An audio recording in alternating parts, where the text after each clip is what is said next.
خوش آمدید۔ آج ہم قرآن کریم کی سورۃ الانفال کی کچھ بہت اہم آیات یعنی 48 سے 51 تک ان پر گہرائی سے بات کر رہے ہیں۔ موضوع ہے جھوٹا بھروسہ بمقابلہ سچا توکل، مطلب اللہ پر حقیقی یقین کیسے ہو۔ ہمارے پاس قرآن کی یہ آیات ہیں اور ساتھ میں ان کی گہری صوفیانہ تشریحات بھی۔ مقصد یہ سمجھنا ہے کہ ان آیات میں ہمارے لیے ظاہری اور باطنی دونوں سطحوں پر کیا پیغام ہے۔ تو آئیے اس پر غور کرتے ہیں۔ بالکل، یہ آیات دیکھیں جنگ بدر کے پس منظر میں ہیں۔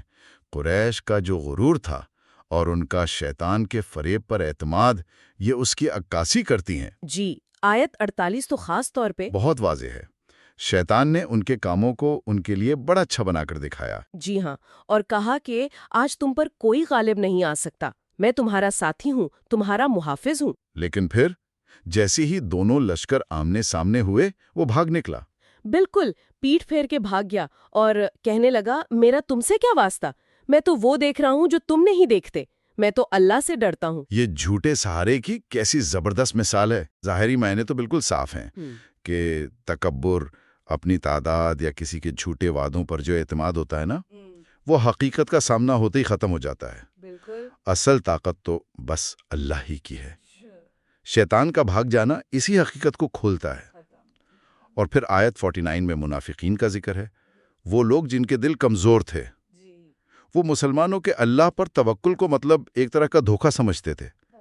انہیں اندازہ نہیں تھا کہ اللہ تو غالب ہے، حکمت والا ہے۔ اور پھر آیات 50-51 میں وہ فرشتوں والا بیان، ہاں، کہ وہ کافروں کی روح قبض کرتے ہوئے ان کے چہروں اور پیٹھوں پر مارتے ہیں، جو کہ دراصل ظلم نہیں بلکہ ان کے اپنے کیے کا بدلہ ہے، عدل ہے۔ غورطلب بات یہ ہے کہ یہ جو جھوٹی خود اعتمادی تھی، یہ کتنی جلدی ختم ہو گئی۔ یہ تو ہوئی ظاہری پرت، تاریخ کا واقعہ، لیکن اصل گہرائی تو اکثر باطنی معنوں میں ہوتی ہے۔ صوفیہ کرام اس کو کیسے دیکھتے ہیں؟ کیا ہمارے اندر کی جو میں ہے، ہماری انا، اس کی آواز بھی کچھ ایسی ہے؟ آپ نے بالکل صحیح نقطہ اٹھایا۔ باطنی طور پر نفس کی ہر وہ سرگوشی جو کہتی ہے تم کر سکتے ہو، تم کافی ہو، یہ شیطان کے اسی وعدے کی طرح ہے۔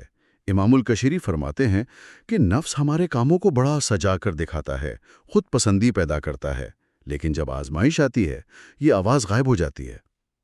اچھا، اور سہل و تستری کے نزدیک تو جب انسان اپنی عبادت پر، اپنی روحانی ترقی پر ناز کرنے لگتا ہے نا، وہیں سے اس کا زوال شروع ہو جاتا ہے۔ اللہ اکبر۔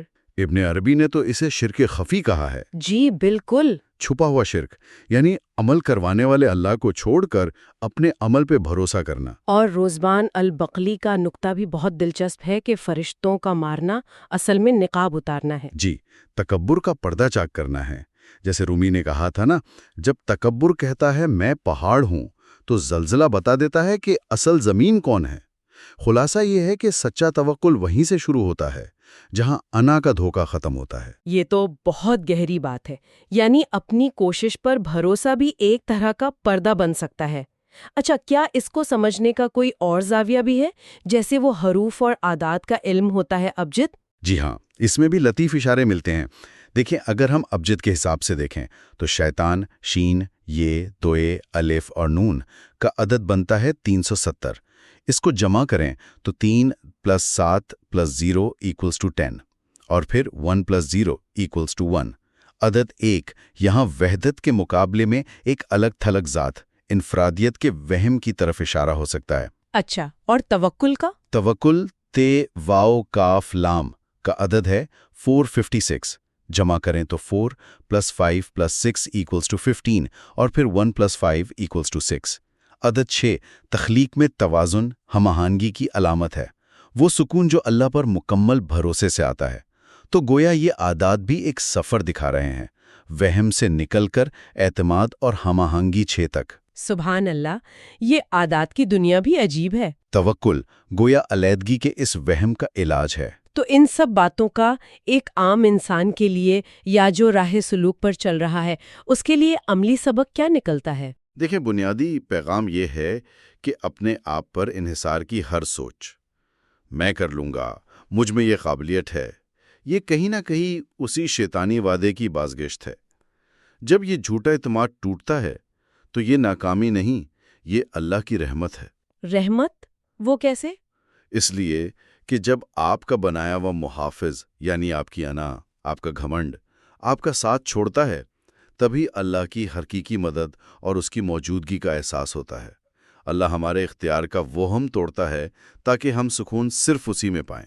یعنی سچا توکل صرف یہ کہنا نہیں کہ اللہ مدد کرے گا۔ نہیں، بلکہ یہ جاننا، اس یقین کے ساتھ جینا کہ اللہ ہی میرے ذریعے کام کر رہا ہے یا اللہ ہی میرے لیے کام کر رہا ہے۔